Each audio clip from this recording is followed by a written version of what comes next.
लाई बाऊ, बहुत सारी प्रॉब्लम थी भोजपुरी इंडस्ट्री में, चली रही है अभी। और इसमें बोलना ठीक नहीं समझा मैं। रीज़न ये था कि अगर मैं कुछ भी करता, कुछ भी बोलता और इन केस की मिलने भी अगर जाता, तो सबके दिमाग में एक चीज़ हमेशा कि मेरा जिस पे केस हुआ है उससे मेरा पंगा 1 साल पहले था। लोगों को लगता कि नहीं, खेसारी लाल यादव ने जानबूझकर सारी चीज़ें कराई है। तो मैं थोड़ा सा डरने लगा हूँ चीज़ों से कि बेमतलब कि कोई मतलब ही नहीं बनता है। जो गलत होगा, जो सही होगा, भगवान उसके लिए है, कानून उसके लिए है। अगर कानून छोड़ देगा तो भगवान उसके लिए है। तो हम सबको धैर्य रखना चाहिए। आज नहीं तो कल इंसाफ सबके लिए होता है, जो गलत करेगा उसके लिए होगा।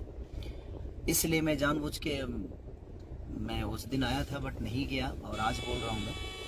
तो मैंने अपने लोगों को भेजा था कि आप लोग जाइए, मिल के आइए, बाकी हम जाएंगे, ऐसा नहीं कि नहीं जाएंगे, क्योंकि भोजपुरी इंडस्ट्री के एक सम्मान के साथ ऐसा हुआ है। भोजपुरी इंडस्ट्री की एक ऐसी अदाकारा के साथ ऐसे हुआ कि ये ठीक नहीं है, किसी के साथ भी ऐसा नहीं होना चाहिए। मैं सबको यही बोलूँगा, जितने भी कलाकार आ रहे हैं,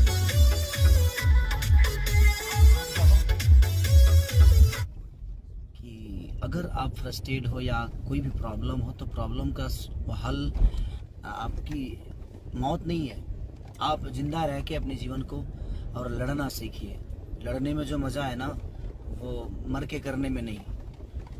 तो ये बहुत, और आपके पीछे आपकी परिवार है, फैमिली है, उसको हमेशा ध्यान रखना चाहिए। और